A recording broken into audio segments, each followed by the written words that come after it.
Michael Jackson lived a life under the brightest of spotlights, a constant glare that illuminated his every move on stage.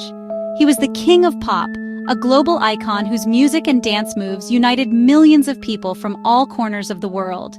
Yet, behind the mesmerizing performances and the record-breaking albums, there was a man whose personal life remained a profound mystery. This contrast between his very public persona and his intensely private self created a space for endless curiosity. People wanted to understand the man behind the moonwalk, the heart behind the hit songs. This fascination was not just about his art, it extended deeply into who he was when the curtains closed. The public's desire to know more was relentless, fueled by a media landscape that often prioritized sensationalism over substance. Every aspect of his life was scrutinized, from his changing appearance to his friendships. And his choice to build a fantasy world at Neverland Ranch. His personal life became a canvas onto which people projected their own questions, fears, and assumptions. For an artist who gave so much of himself to the world through his music, the details of his private existence became a puzzle that many felt compelled to solve. This enduring enigma is a significant part of his legacy, keeping conversations about him alive long after his passing. Among the many rumors that swirled around Michael Jackson, questions about his sexuality were some of the most persistent. He was a figure of immense talent who did not conform to the typical expectations of a male superstar. His gentle demeanor, his soft-spoken voice, and his androgynous fashion choices led some people to create their own narratives about his private life. One of the common theories that emerged was that he might have been asexual. This idea gained traction because he often seemed more interested in childlike innocence and platonic love than in the romantic or sexual relationships that were so openly displayed by other celebrities. His world seemed built on magic and wonder, not on earthly passions. Another persistent rumor was that Michael Jackson might have been bisexual, a person who is attracted to more than one gender. This speculation often arose from his close friendships with both men and women, and from his artistic expression, which frequently blurred gender lines. His style, his dance, and his music videos played with ideas of masculinity and femininity in ways that were revolutionary for his time. To understand these discussions, it's important to define the terms clearly. Asexuality, in simple terms, describes a person who does not experience sexual attraction to others. It is a sexual orientation, just like being heterosexual or homosexual.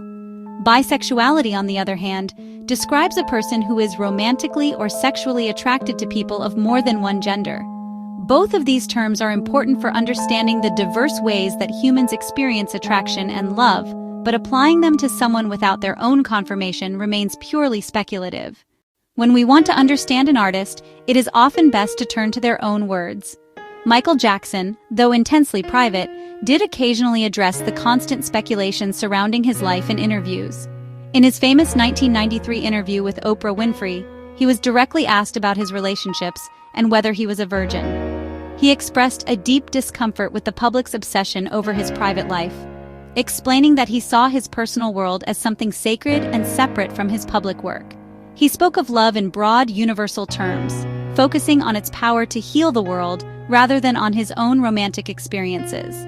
He tried to steer the conversation back to what mattered most to him, his art and his humanitarian mission.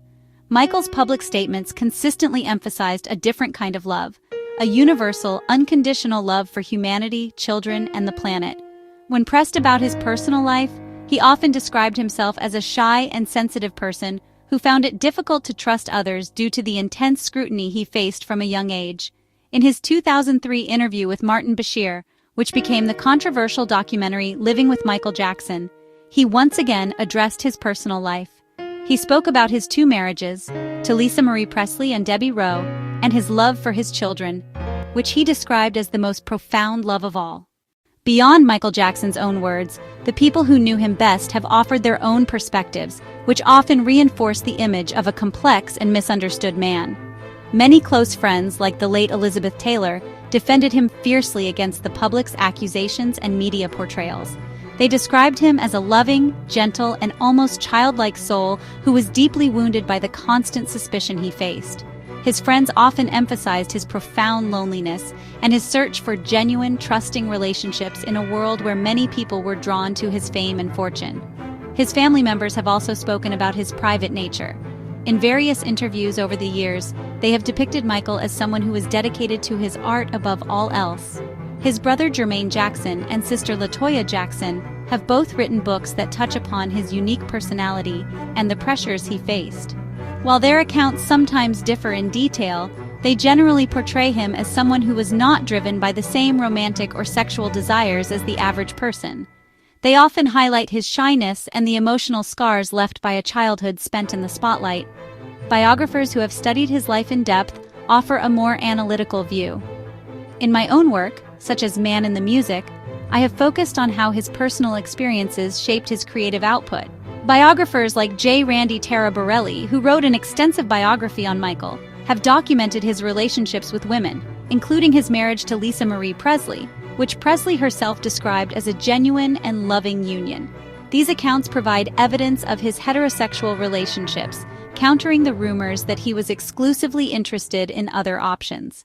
The conversation about Michael Jackson's personal life remains so popular today because he was more than just a pop star. He was a cultural phenomenon who challenged our perceptions of identity. He broke down barriers related to race, genre, and gender expression.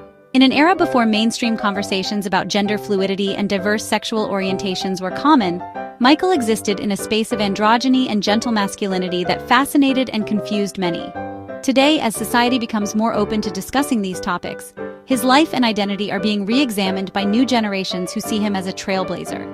Moreover, Michael Jackson's core message was one of universal love and acceptance, which resonates deeply in our modern world. Songs like Black or White, Heal the World, and They Don't Care About Us are powerful anthems that advocate for unity, equality, and compassion. He used his global platform to preach a message of tolerance, urging people to love one another regardless of their differences. This message is timeless. The enduring curiosity about his own life is, in some ways, a reflection of his own teachings. It is crucial, however, to approach this topic with a deep sense of respect for his privacy and individuality. Speculating endlessly about the sexuality of a person who is no longer here to speak for themselves can be a disservice to their memory. Michael Jackson repeatedly asked for the world to focus on his art and his humanitarian work. While it is natural to be curious about the lives of our icons, we must balance that curiosity with empathy.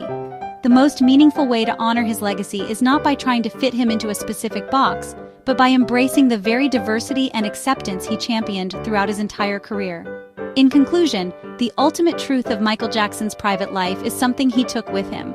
What he left behind is a legacy of art that continues to inspire and a message of love that remains profoundly relevant. We should celebrate him for the boundaries he broke and the unity he promoted. Rather than focusing on unanswerable questions, we can honor him by living out his message, to treat every individual with respect, to celebrate diversity in all its forms, and to make the world a better place through love and understanding. His truest identity is not found in rumors, but in the incredible body of work that will continue to move the world for generations to come.